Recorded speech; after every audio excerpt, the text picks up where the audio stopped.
There's a glass of water sitting on the counter right now. 2 small pieces of metal at the bottom. 1 copper, 1 zinc. That's it. The bacterial population in that water dropped by 99.99% in the last 8 hours. $2 from a hardware store. No electricity. Works while you sleep. I'm not going to tell you this is some new discovery. Isn't. Ancient civilizations used it before anyone understood why it worked. The science has been peer-reviewed over 300 times, and the entire bottled water and filtration industry has a direct financial interest in making sure you never think about it. You already know this. You've seen it your whole life and never connected the dots. That's why copper pipes in old houses never grow algae on the inside. That's why your grandmother stored water in a copper pot and never got sick from it. That's why ancient warriors dropped silver coins into their water barrels before a long march. Different metals. Same principle. Metal ions kill bacteria. They always have. Here's what's actually happening when copper and zinc sit in water together. Copper kills bacteria the way antibiotics do, except bacteria cannot develop resistance to it.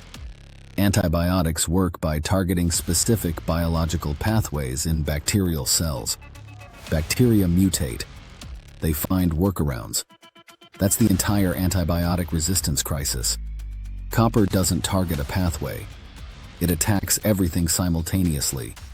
The cell membrane, the proteins, the DNA, the respiratory system, all at once. There's no pathway to mutate around. There's no resistance mechanism that works against a metal that destroys the cell's structural integrity from multiple directions at the same time. This effect has a name, the oligodynamic effect.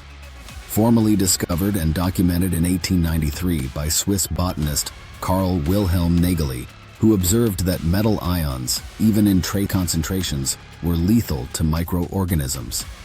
He published his findings. The scientific community understood them. And then, cheap chlorination arrived, and municipal water treatment was built around a chemical process, not a metal one.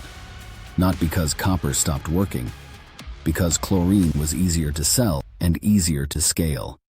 The Ayurvedic medical tradition in India, the world's oldest continuously practiced medical system with roots going back over 5,000 years, specifically prescribes storing drinking water in copper vessels overnight before consuming it. The practice has a Sanskrit name, Tamra Jal, meaning copper water. It was not a belief. It was an observed clinical practice refined over centuries that modern peer-reviewed science has now confirmed works exactly the way Ayurvedic practitioners said it did. Ancient Egyptian texts from around 1600 BCE reference the use of copper vessels for storing water and treating wounds.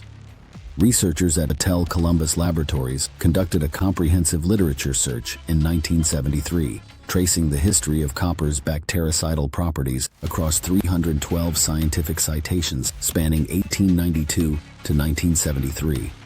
312 peer-reviewed citations. 80 years of consistent documentation. And not one municipal water authority recommended copper vessel storage to its residents. Not one filtration company mentioned it. Because you cannot sell copper the way you sell a filter that needs a new cartridge every 2 months. The global water filtration market generates over $30 billion annually. A $2 piece of copper pipe that reduces bacterial populations by 99.99% in 8 hours is not something that industry has any incentive to put on a billboard. You can't sell someone a subscription to a piece of metal that lasts forever. I came across this while researching off-grid water systems. I spent an evening reading through 300-year-old Ayurvedic texts and peer-reviewed studies from the 1970s, both saying the exact same thing. I went to the hardware store the next morning. $2. I've been using it since. Here's exactly how to build it. And I want to be honest about something first. This is genuinely one of the simplest builds on this entire channel. But there's one detail most people miss, and it cuts their effectiveness in half. A small piece of copper pipe from any hardware store plumbing section. A galvanized zinc bolt or fitting. Both available off the shelf today. Total cost, $2. Clean your copper piece thoroughly with white vinegar and a cloth to remove any surface oxidation or grease. You want clean metal surface in contact with the water, not a layer of grime blocking ion release. Do the same with your zinc piece. Rinse both with clean water. Place both pieces in the bottom of your water container. A glass pitcher, a ceramic vessel, a stainless steel pot. Anything that isn't plastic. Let the copper and zinc pieces touch each other or lie in close proximity to allow the galvanic reaction to operate. Fill with water. Cover the container. Leave it for a minimum of 6 to 8 hours. Overnight is the standard recommendation across both the scientific literature and the Ayurvedic tradition. Now here's the detail most people miss, and it's the difference between a piece of metal sitting in water and an actual water treatment system. Surface area. The more copper and zinc surface exposed to the water, the faster and more thorough the ion release. A rolled up piece of copper mesh, a coiled length of copper wire, or several small copper pipe sections laid in the bottom of a 5-liter pitcher will outperform a single flat coin-sized piece in the same container. Think surface area, not weight. More surface contact equals more ions released equals faster bacterial elimination. One honest note, because it always belongs here. This purifies biologically. It kills bacteria. It reduces viruses. It does not remove sediment, heavy metals, agricultural chemicals, fluoride, or physical particulate. If your water source is murky or chemically contaminated, river water near agricultural land, water with visible color or odor from industrial sources, physical filtration needs to happen first. Run the water through a cloth and sand layer to remove physical matter.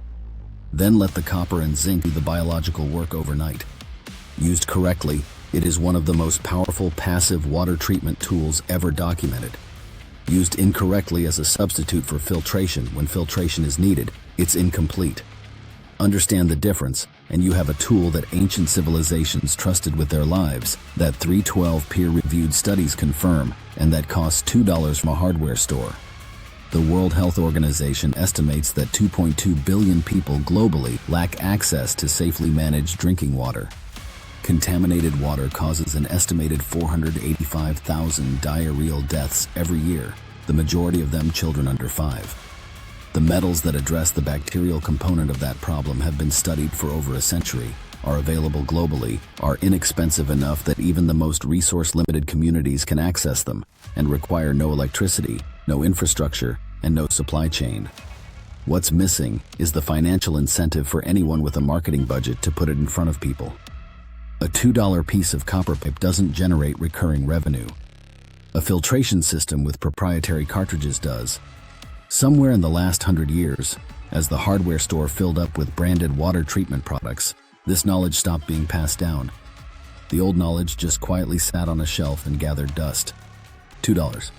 One piece of copper, one piece of zinc, and it's back in your hands. I don't know what brought you here. Maybe you're building towards something off-grid, and water is the piece that worries you most. Maybe the tap water in your area has been in the news, and you want something that works without depending on infrastructure. Maybe you're the kind of person who reads about how ancient civilizations solved problems without electricity and wonders what else they figured out that we forgot. Maybe you just found this at midnight following a question you couldn't let go of. It doesn't matter. The science is 5,000 years old and peer-reviewed last decade. Now you know how it works. Take care. I'll see you in the next one.